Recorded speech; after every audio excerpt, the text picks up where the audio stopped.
we thought we had hit truly the big time at that point. For, we're a very small family operation. So to be considered for QVC was something that we, I don't think I even dreamed of that. That's Hala Yassine and Farrah Haidar of Seven Sisters Scones, and this is the Powerful Ladies Podcast.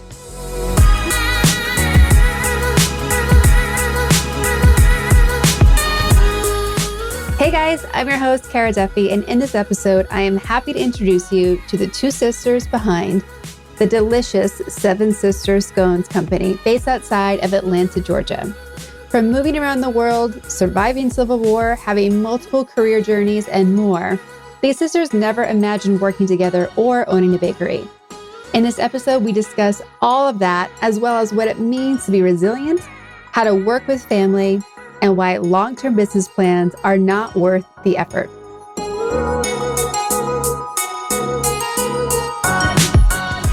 Hi guys, I'm so excited to have you on the Powerful Ladies Podcast. We are excited to be here as well. Thank you.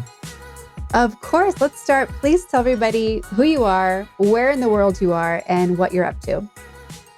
Well, I'm Farrah Haidar, and this is my sister, Hala Yassine.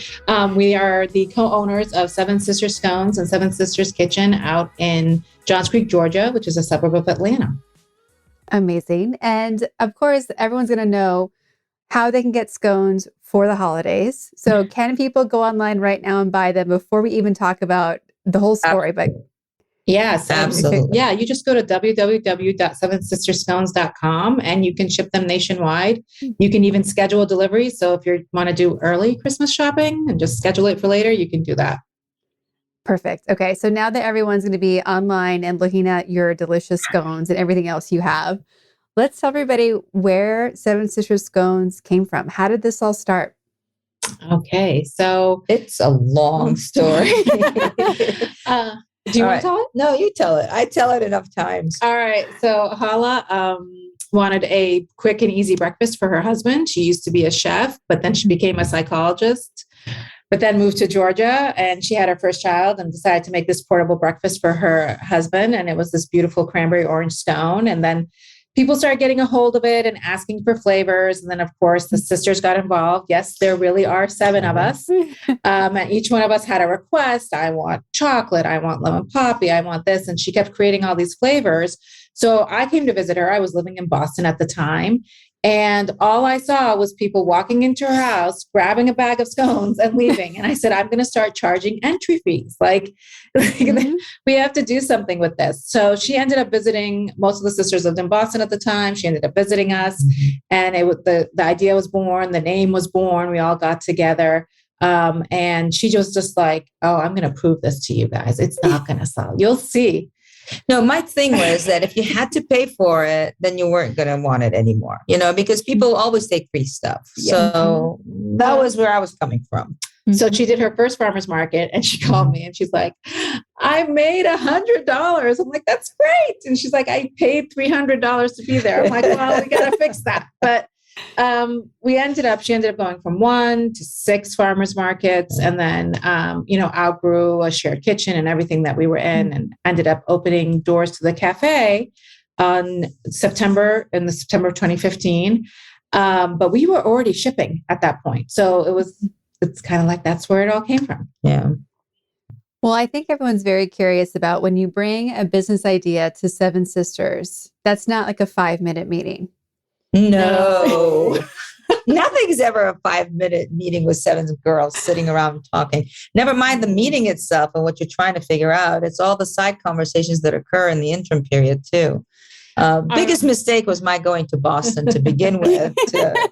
But, actually great things have happened from that meeting. So I'm very happy. Our brother-in-laws always laugh at us because they're like, what are your plans? And we kind of look at them like, what do you mean? What are our plans? There's 7 of us.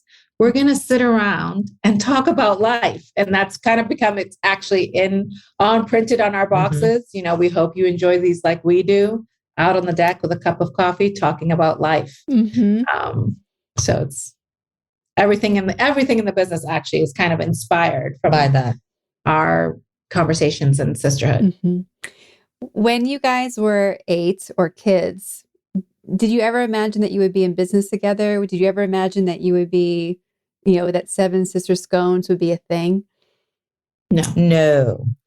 What did you imagine? Actually, if you asked me this 7 or 8 years ago, I would have said no way. There's an 11-year difference between us. So when I was 8, she wasn't even born yet. But no, not at all. I mean, it would have been the furthest thing from my mind at that point. Mm-hmm. Yeah. What were you imagining at that time? What were you going to be?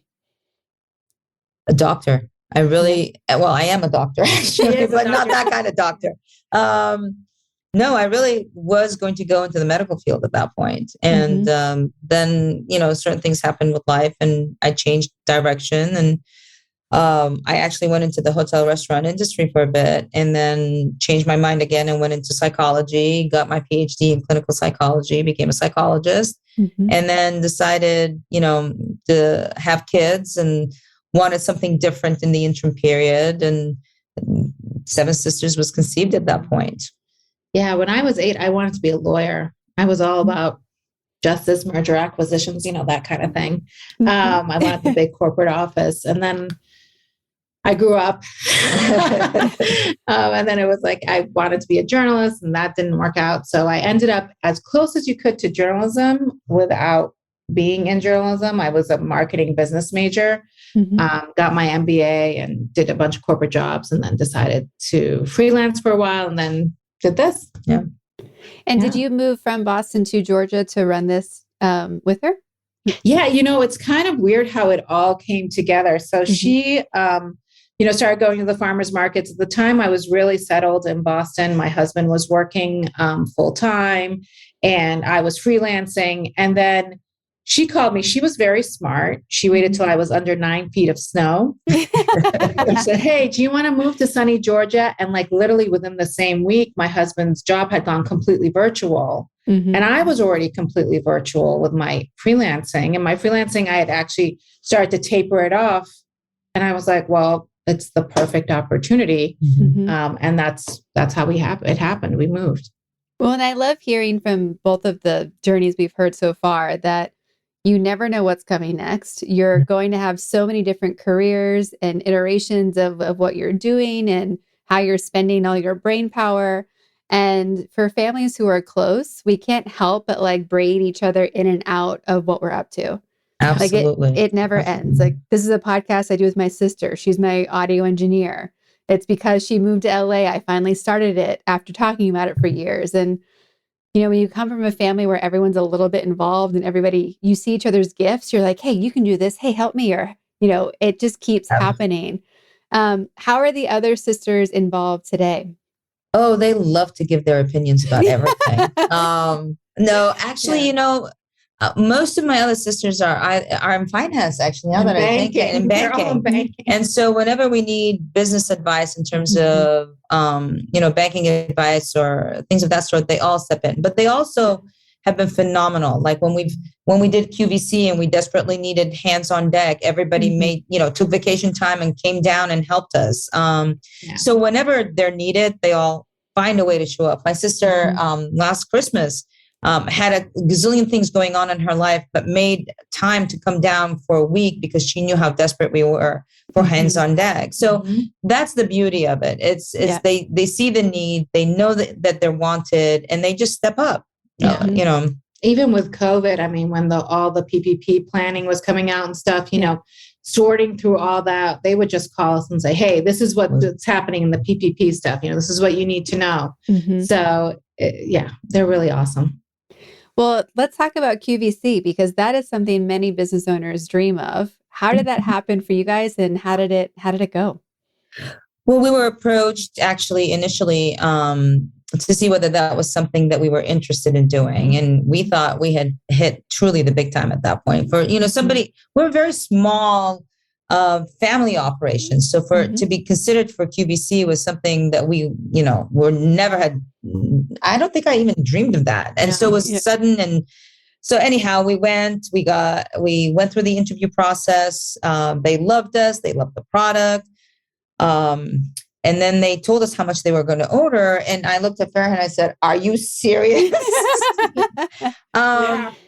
Yeah. So we went from baking, maybe 1,000 to 2,000 scones a week to baking 25,000 scones in 4 days. Mm-hmm.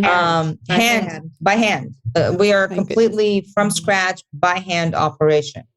And so logistically, that was an interesting time to kind of figure out everything because, we're short on space, ingredients, we don't have the refrigeration, the freezer space. So we had to bring everything and put everything together. And, this is where I believe education is underrated for a lot of people, because had we not had the backgrounds that we did in terms of education and so forth, I don't think we would have had the wherewithal to put it all together. Yeah. So that helped us a lot.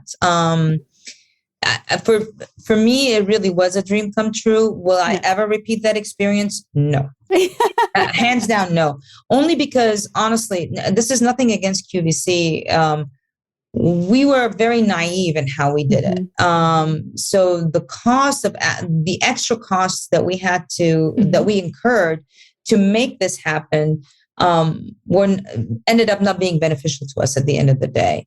And then we found out that, we thought it would be great advertising and all of that. But what we truly found out after the fact was the customers of QVC are loyal to only QVC. Yeah. So if you're looking at it as a way to get your name out there and kind of build a customer base, I would say really reconsider and talk to people that have been there, done that, because you'll find that is not really the truth of the matter. I think the silver lining of it was that it gave us a crash course in operations, and it really set us up for bigger and greater things. And on top of that, like if I think we would reconsider it if we were set up operationally differently. And we would be able to do some of the things that we had to outsource in-house. We might reconsider it, but it would be an addition, not a main business strategy. Like there are people that's their main business strategy. They are on QVC. For us, it would always be just like an extra channel. Yeah. And I have to augment all of this because we are a perishable item. If we were a non-perishable item, this would have been a breeze. Yeah. But because we do sell a perishable item. We are perishable too. But we do sell a perishable item. And that has to be taken hugely into consideration. Yeah, because all the math changes, the scheduling, everything changes when it's that way. Right. I've worked with quite a few clients in the beauty space, and it's the same. You forget that beauty skincare products are also perishable, and it's a whole other calculation when you're trying to figure out what you can do, and you can't optimize everything the same way as if it wasn't. No, that's right. Yeah. So on a day-to-day basis, how are you guys working together? What's your flow? Do you get in fights? Like, what is it like to be two sisters running a business that is hands-on and hectic? Yeah. So here's the thing. There's a lot. So first and foremost, when you're working with family, I think it's so important to have early, honest, and really hard conversations. And that's where her background as a psychologist really helps. Yes. So when we first got together, we had some really tough conversations, and we agreed on specific guidelines. And we also agreed, like who's the tiebreaker? What if we disagree? What's the tiebreaker like? And Hala, we agreed that Hala was the tiebreaker because she is the majority shareholder, et cetera. So that's the first thing. We are lucky in the sense that our skills are very complementary. So Hala is a phenomenal, chef, production, all that kind of stuff. My job is the marketing and sales and ops and customer service part of it. So we complement each other in that way. And we have enough respect and trust for each other that when we come to the other, it's like when we're just talking about a topic that's in my wheelhouse, she's going to make sure that, she's going to acknowledge the extra knowledge that I bring to the table versus other way around. So there's definitely that. That's the way we work around each other. Is we have defined areas, we have defined guidelines. And I also think that we do take time out to just be sisters. Absolutely. It's so hard sometimes when you work with someone, then you see them at dinner and you're like, oh, just one thing. And I'll just, but to be really disciplined about saying this is sister time and let's not talk about the business. it's really, really important to preserve that relationship. And we had agreed from day one Absolutely. that the relationship was more important than the business any day of the week. I think also if you're going to work with family, define goals, honesty, all that kind of stuff, but also exit plans. Yeah. What happens when one of you wants to leave? You know what I mean? Or changes. And those are hard things to think about because you go in so optimistic. It's kind of like when you first get married. Oh, I'm never gonna not like you. Yeah, you know, you're always gonna not like someone at some point. And what happens when that happens? So I don't know. Do you have anything to add? I love you, Farrah. No, actually, I think we definitely do complement each other and we do respect each other and trust each other. So I think if you have those things in place and guidelines in which, you know, if I have a shift or she has a shift, you're free to come and talk about it. And the sisterhood has to come first at all times. I mean, I know we're both invested in this business and we've put gazillions of hours into it.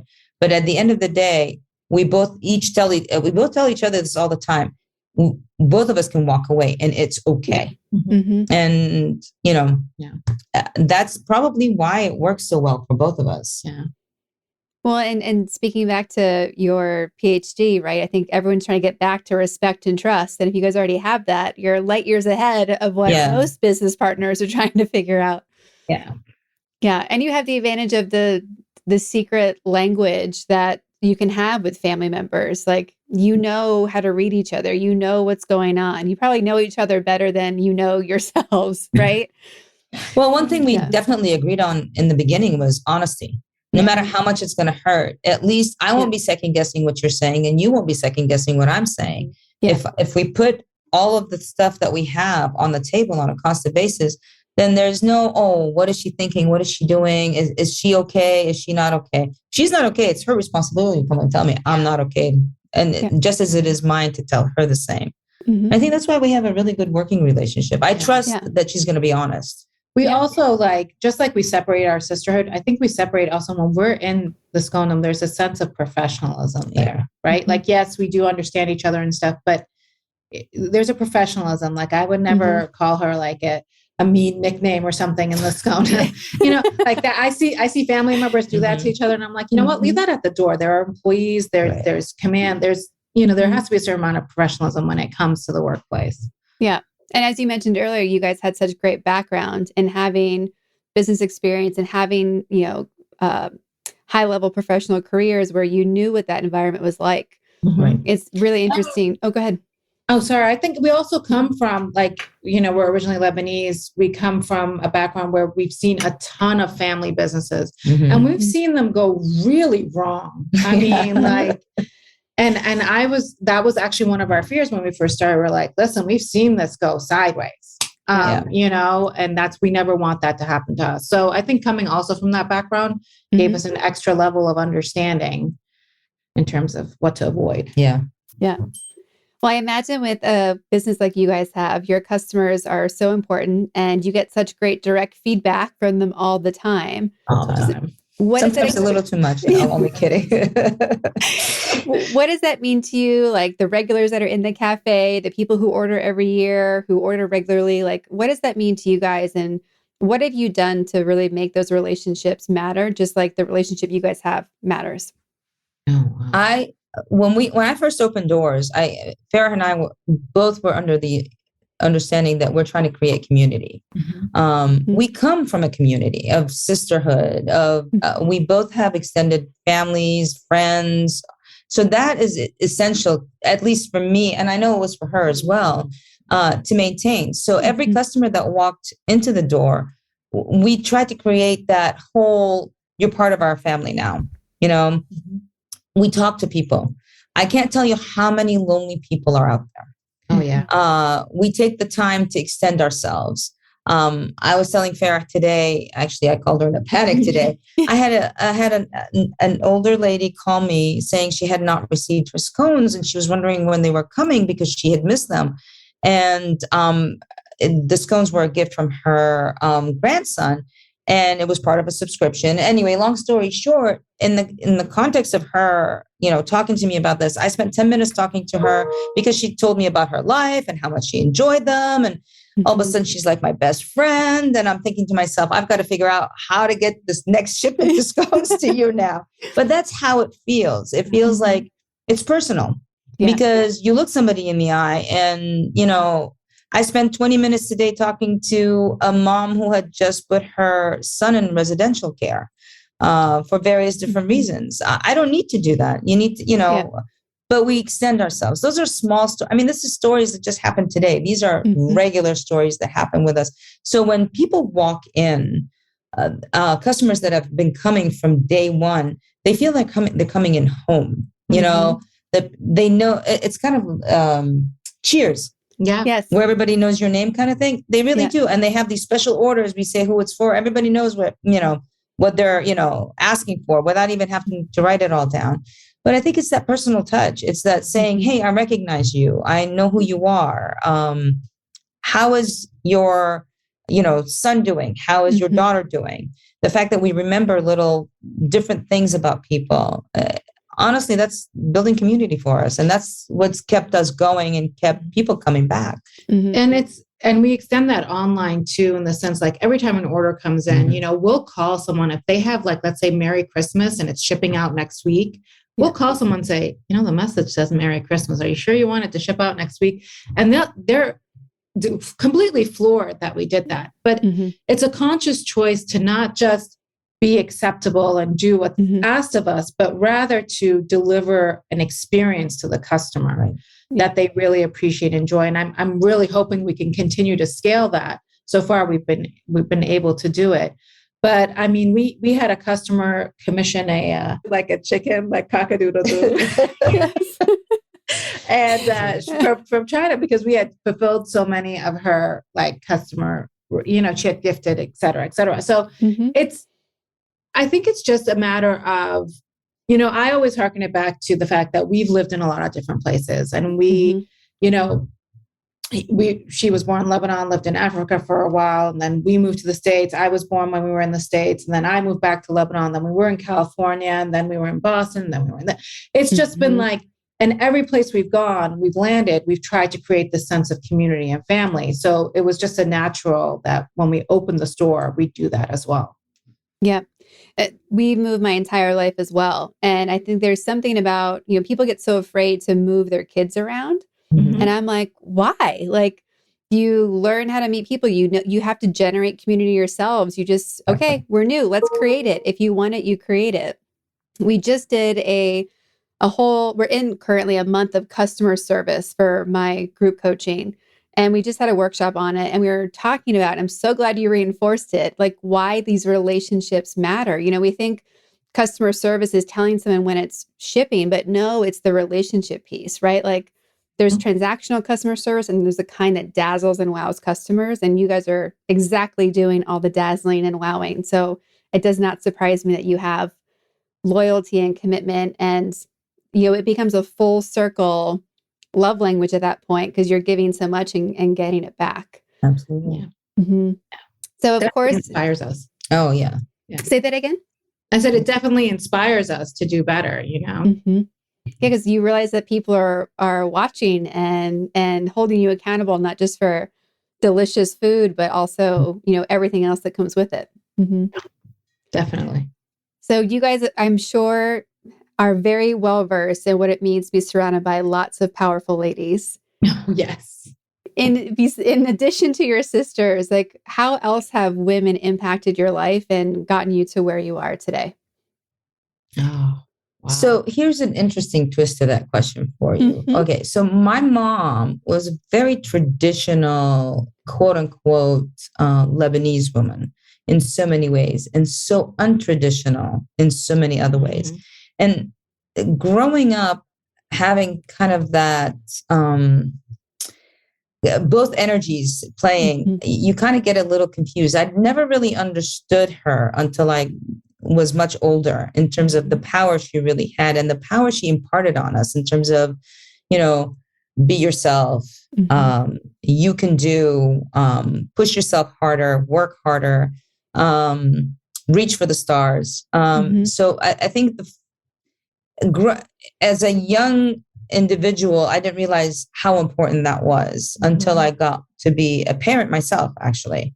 That was one aspect of it, but it was also my father, who, being the Middle Eastern guy that he was, you would expect, 7 girls, 2 boys, that the boys would get everything. My dad pushed us harder than he pushed the boys. And so I think that gave us also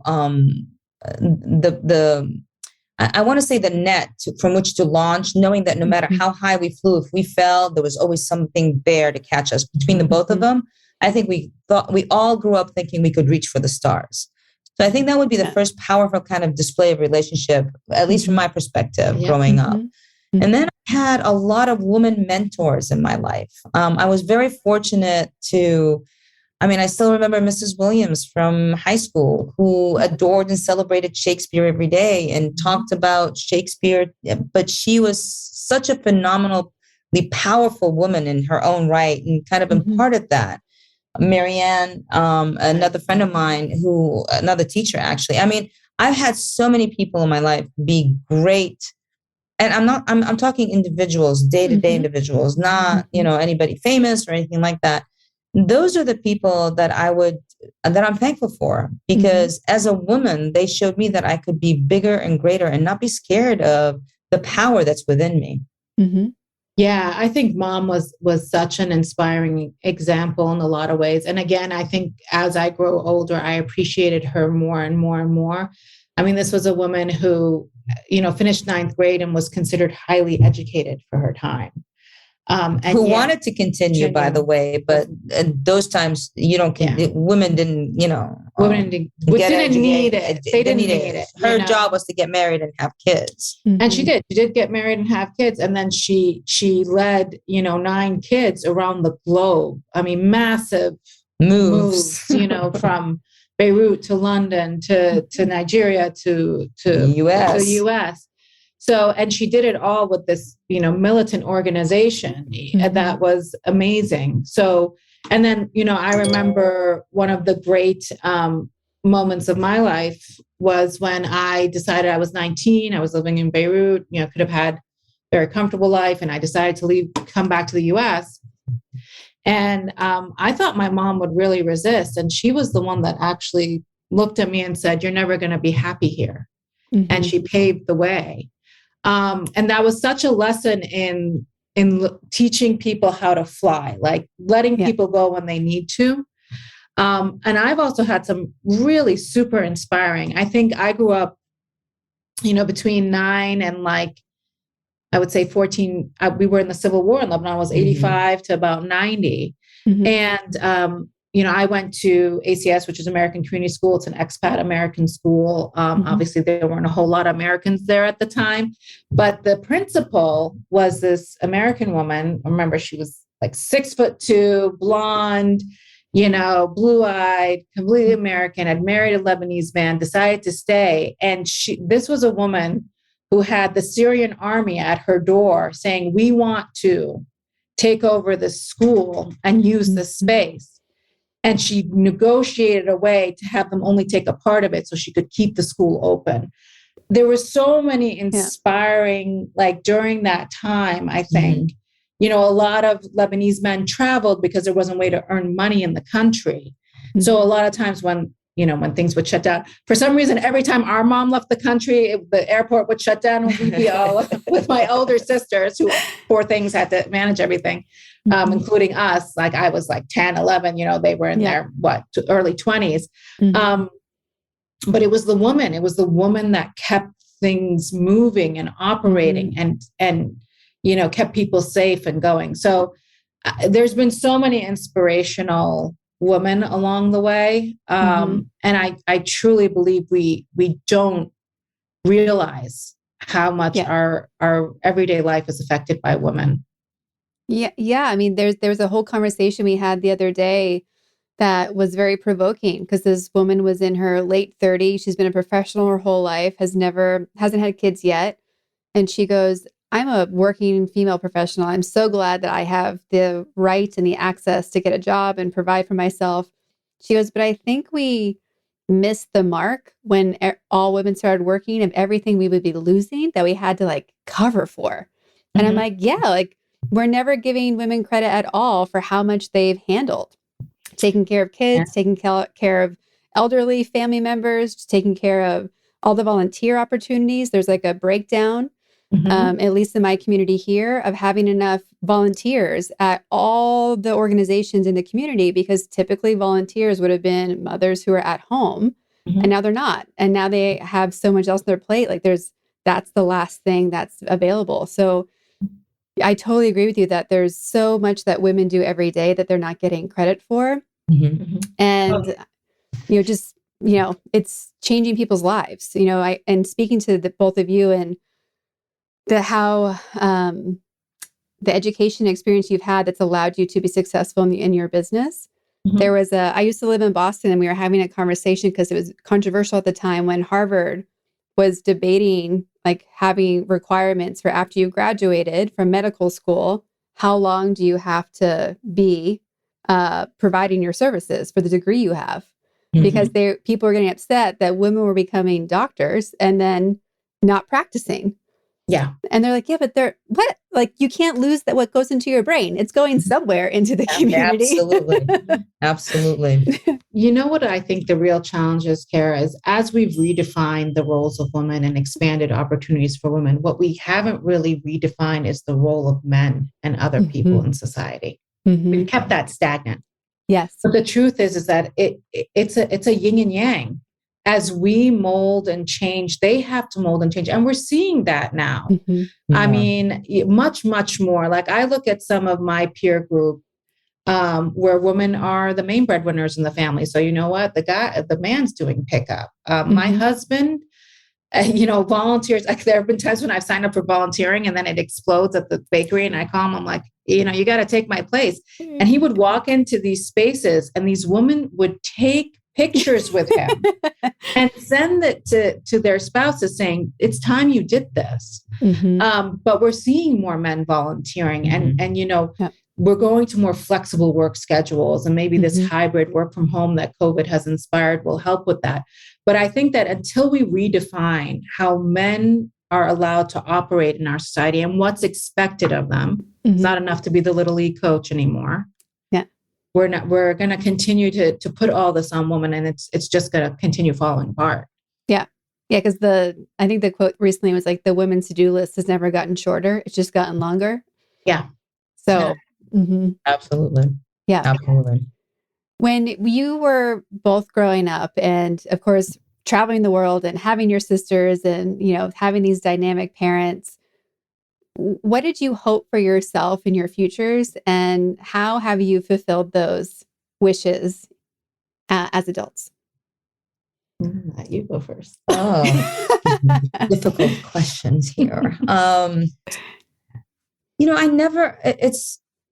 As we moved from country to country, I think for us, the focus was more on establishing and building communities. So you were always focused on the here and now of what you needed to do to kind of make the space home, build a community, kind of excel at whatever you were doing at that moment in time. So we had, you had aspirations and dreams. I wanted to become a doctor, but I never really thought more than I just wanted to be a doctor, because that's something that I really, really thought of that I really wanted to do. But I think the focus was so much on the here and now that the future seemed like it was inevitable in the sense it was just going to happen.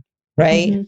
I don't recall thinking beyond that, to be honest with you. And then as, things shifted and changed and I grew, decision making, everybody says you have to have a future plan, 5 years, 10 years. I stop at 5, honestly. And that's like even stretching it, because I have no idea what's going to happen tomorrow. I hate to be the one that had all these like solid plans that I worked out before COVID hits, because they're all gone.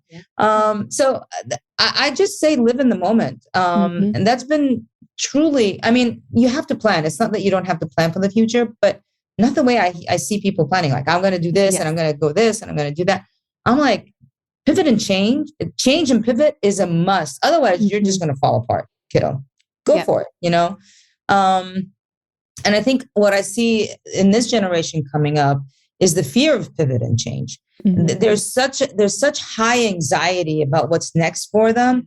And I think it's because the demand to figure it all out is so hard on them. It's like you can't figure it out. You don't even know who you're going to be in 10 years. You don't even know what opportunity is going to be there. Pivot. Look at what's around you. Be in the moment. Grasp it and move on.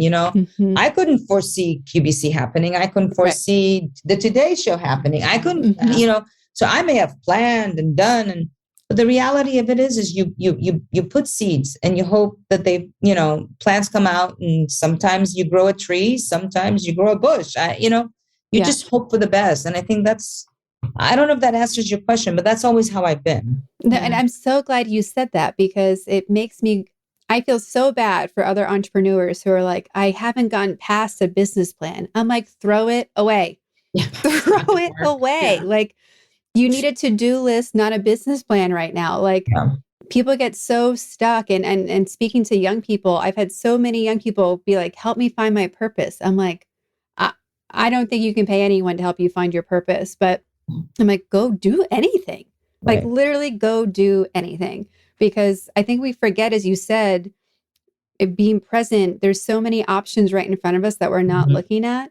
And I don't know what's happened, but if you choose what looks like fun and there's an ounce of responsibility mixed in there, it tends to lead to something. Like, what's more fun, making scones or, doing something else? Like, I don't know, I kind of want to make scones. Okay, let's go do that. Like, I think they think sometimes that there are these profound conversations happening in these Fortune 500s, and I can tell you they are rarely happening.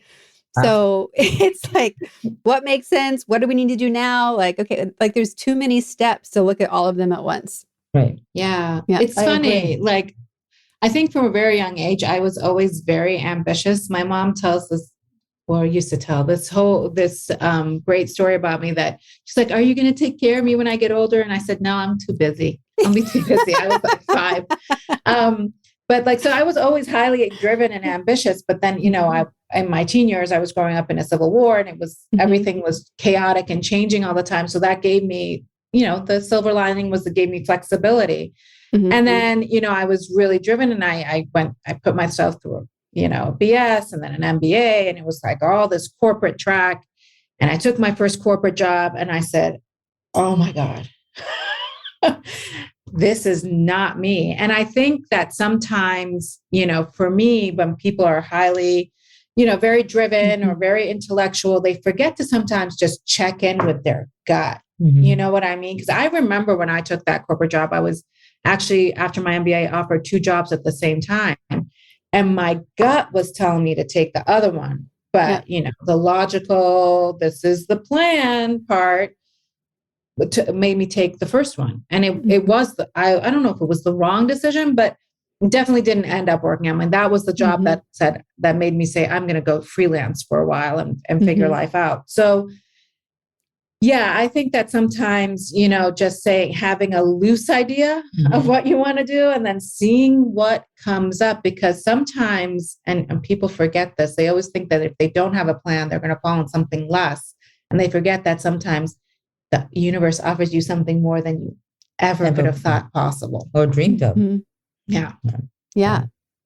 I think about being someone who has not grown up in a civil war, and I hear that and I just think I think about the most scared I've ever been. And I'm wondering, is that how you're operating every day? Or does it become something that is you're present to and it's a little bit removed? Like, how close does it get to you? And how do you operate in that condition on a everyday basis? You operate normally until things erupt. That's basically it. And then you gather yourself and you protect yourself until things, smooth out. It is it's heightened anxiety on a constant basis that kind of just becomes the norm. And you live day to day. It teaches you to be present. I mean, obviously that's silver lining, because a lot of people will go through PTSD and, get a whole slew of issues. It depends on okay. So she told you right earlier, my mom would travel and the whole country would shut down. Fighting would erupt in the streets. And here's my sister and myself taking care of the rest of the siblings.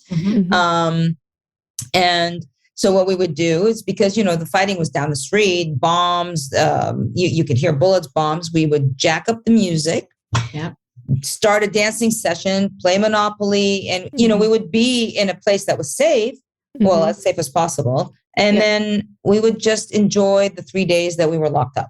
And that's what we tried to create for the younger siblings. And I think that gave them some assurance, where the rest of the building, because, in Lebanon and Beirut itself it's buildings, right? Yep. So the rest of the people living in the building would go down to what we call a basement shelter. And the mothers would be yelling at us, I can't believe you're not taking your sisters down there, your brothers down there. What are you guys, crazy? You're on the 8th floor, blah, blah, blah. And we're just looking at them. When the building falls, there's only 2 stories above us, but there's going to be 11 going down at you, right? No, as a joke kind of thing.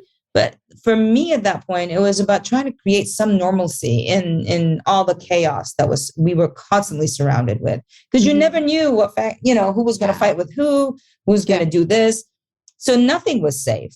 Yet you create an environment where you function the best that you can under that umbrella. Yeah. And I think we did a good job. You did a phenomenal job. And I do think that you adapt. Like, I remember when I first moved back to the US, I remember 2 things very distinctly.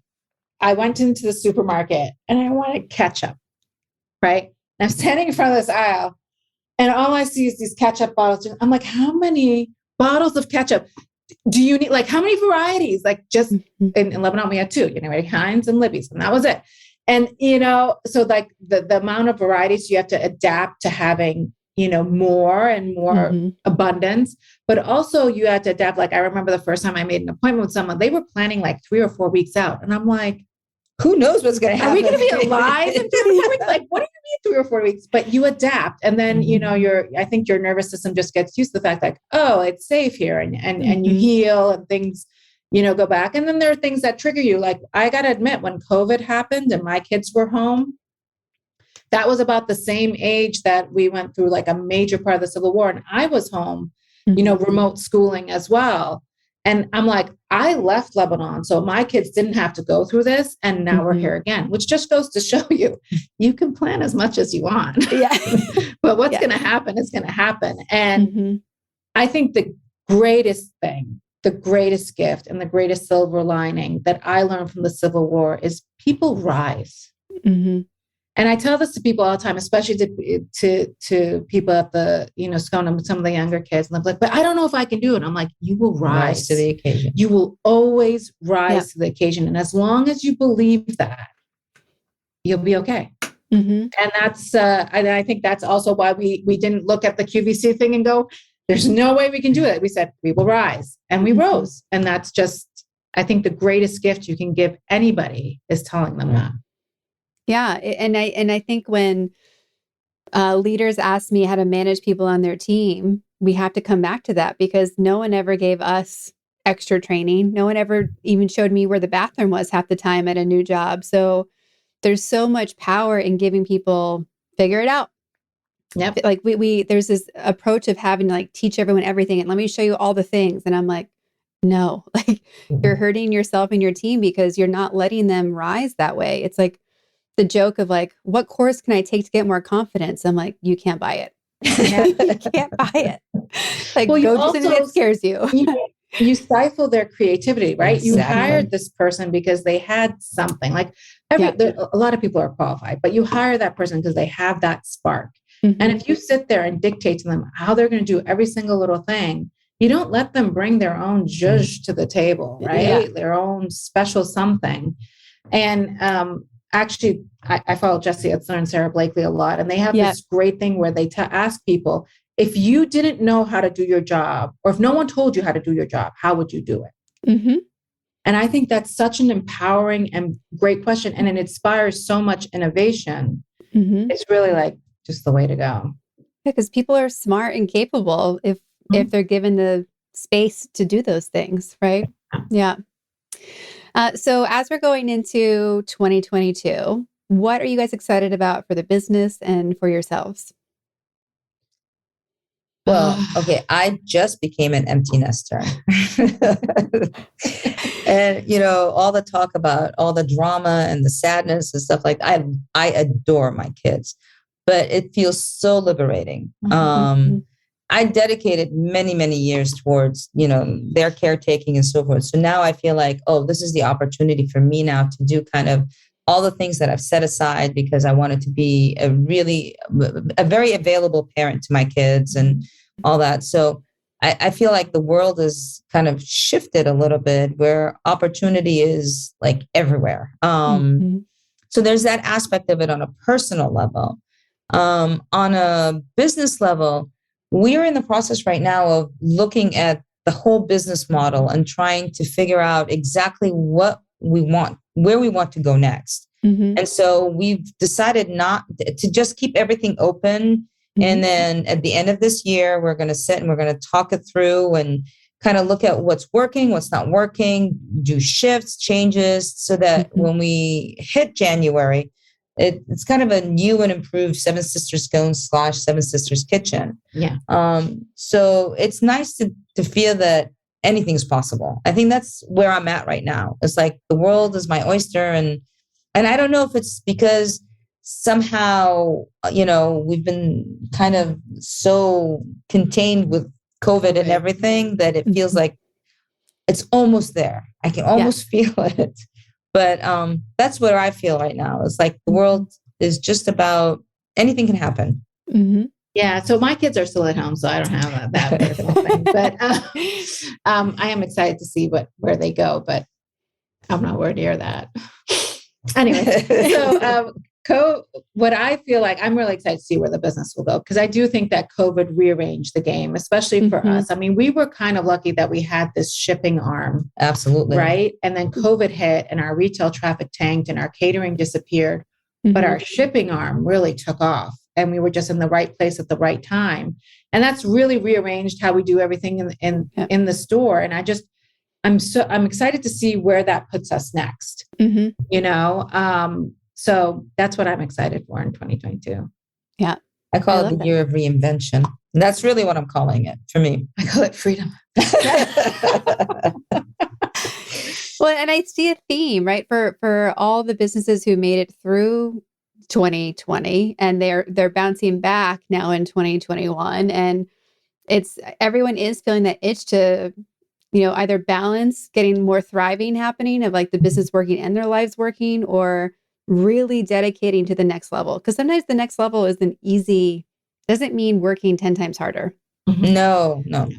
And I think that's part of the reinvention that I feel. I've dedicated 6 very long years. Yeah. I mean, this is the last few months are the first few months where I've actually enforced I must have a day off. Yeah. I have been working 6 years practically straight outside of Christmas vacation, holidays and stuff like that. And so that's why I think it's not about working harder. It really is about working smarter and you can work as hard as you want to work. And that's great and wonderful. But if the working harder is not giving you what you need in terms of the balance between personal as well as business, then you're losing. Yeah. You're not gaining anything. Yeah. You can have all the money in the bank, but then what? You don't have to, you don't have the time to spend it. You don't have the will or the energy to do anything with it. So great.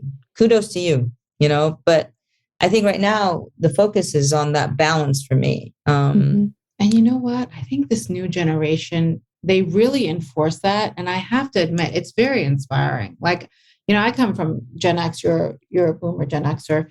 And it's like, she just called me old, by the way, just FYI.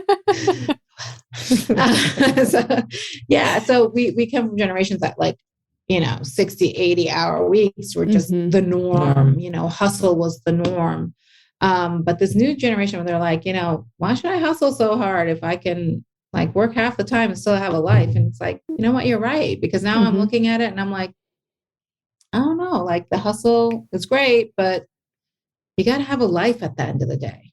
I mean, that's what I love. I think it's so inspiring. The CEO of Citi, what she came up with recently in terms of saying there's got to be a work-life balance and things that I don't think they've announced everything they're going to put into place to ensure that that happens. But you see that trend. You see it more. And I think COVID was the one that created that major shift where people started realizing, wait a minute, there's got to be balance somewhere here. Yeah. If I'm having kids, but I can't see my kids because I'm working 80-hour weeks and they're in daycare, that's just not going to work for me. And I think having those hard conversations it's about time. Yeah. For all of us. Yeah. I mean, I think it's been a decade now that the Nordic countries have had the studies where it's like 25 hours a week is when the most productive you max out after that. Yeah. It goes downhill. That's the peak. And so I'm glad that the US is maybe finally listening to how we can step into having the American dream doesn't stop at 100 hours a week. Like it should be everything else that came with it. So I'm really curious how the balance is going to swing back, because there are some companies that, like yours, have to be in person because you're making something and you're together and there's customers and it's all in person. And then it's really interesting with you guys having that hybrid model because you basically have half a digital business and half a brick and mortar business. So great news for, risk diversity for you guys. But I think it'll be interesting too to see how it shifts. Like you're a great case study, actually. Thanks. Oh, yeah. We'll let you know.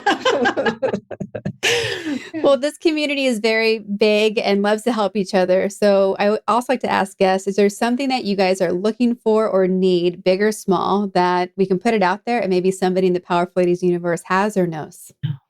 Oh, wow. I wish I knew that question before. I would have really given it a lot of have a list. We'll put it in the blog post. I've had a lot of women mentors and a lot of male mentors in my life that have helped me personally. I think what I would love right now is a mentor in business. Not so much, I think, to just somebody who's been there, done that, kind of to say, not necessarily hand-holding through a process, but to ask the right questions, to make us, I think a little differently. Because what often happens is, I think especially because we are brick and mortar and we have to be there. And sometimes our day is really truly about putting out one fire after the other, right? So your focus kind of gets into this tunnel vision kind of thing where you're just moving from one thing to the other and you can't kind of open up and think big.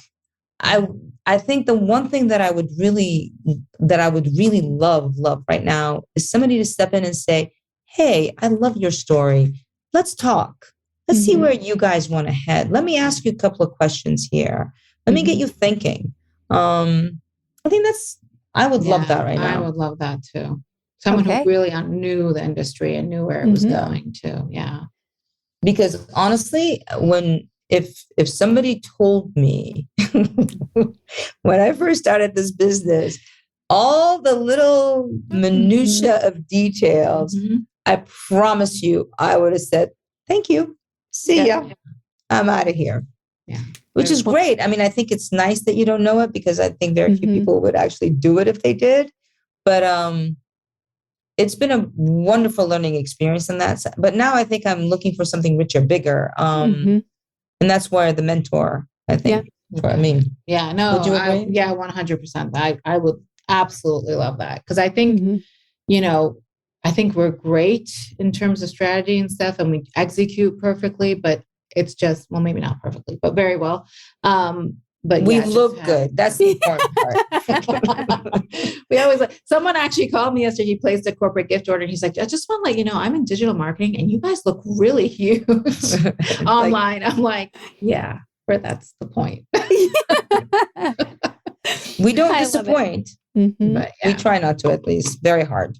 So. Well, good news is I actually have a list of people that I'm going to connect you to. So that's fine. That's why it's important to ask those questions, right? We even had some guests who have been on this podcast before who have similar family businesses that are they're probably about 20 years ahead of where you guys have been. So could be perfect. Oh, love it. Yeah. Yeah, of course. Well, where can everybody find you, follow you, place their orders today?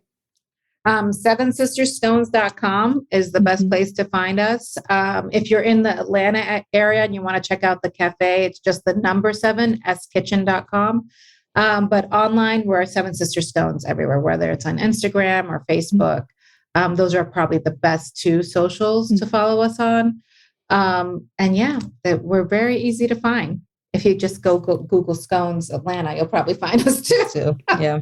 Perfect. And then I ask everyone on the podcast where they put themselves on the powerful lady scale. If 0 is average everyday human and 10 is most powerful lady you've ever imagined, where would you put yourself today and where would you put yourself on an average day?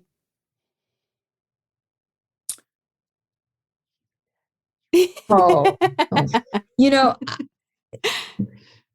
I look at power maybe a little differently. I look at power as being it coming from the inside, internal, being okay with who you are and not really caring so much about a lot of the noise that society puts on you, and kind of holding true to your belief system, your value system, what you love, and just kind of going ahead and moving, not in a destructive way, by the way.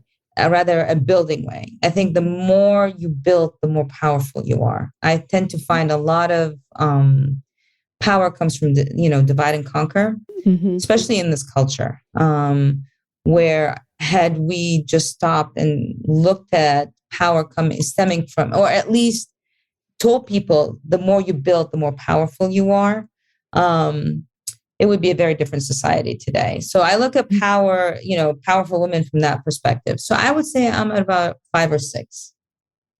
No, that makes me a 2. No, because it's a journey. For me, it's such a journey. I mean, I feel like the older I get, that's why when people go, I wish I was so much younger. I'm like, hell no, I don't want to be young.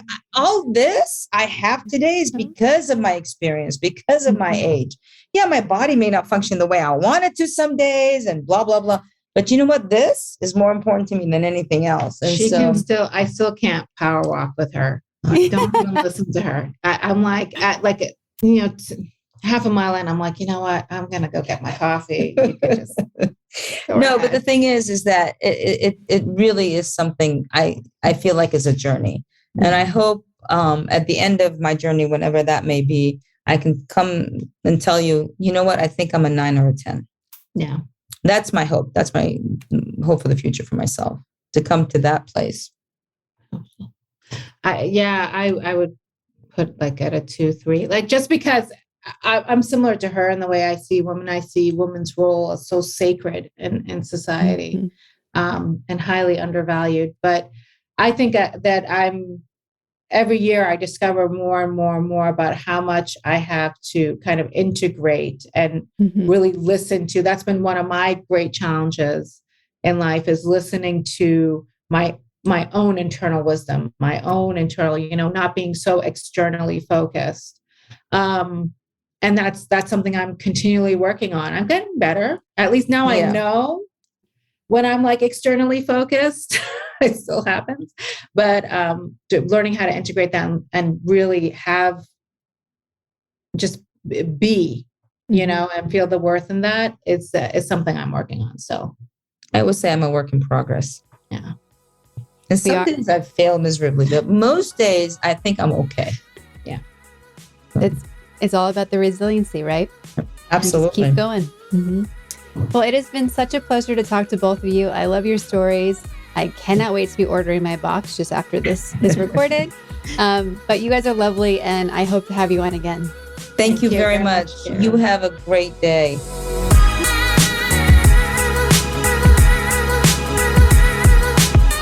Thank you for listening to today's episode. All the links to connect with Seven Sisters Scones are in our show notes at thepowerfulladies.com/podcast. There you can also leave comments and ask questions about this episode. Want more Powerful Ladies? Come join us on Instagram at Powerful Ladies, where you can also find some free downloads to start being powerful today. Subscribe to this podcast and help us connect with more listeners like you by leaving us a 5-star rating and review on Apple Podcasts. If you're looking to connect directly with me, please visit karaduffy.com or follow me on Instagram at Kara_Duffy. We'll be back next week with a brand new episode. Until then, I hope you're taking on being powerful in your life. Go be awesome and up to something you love.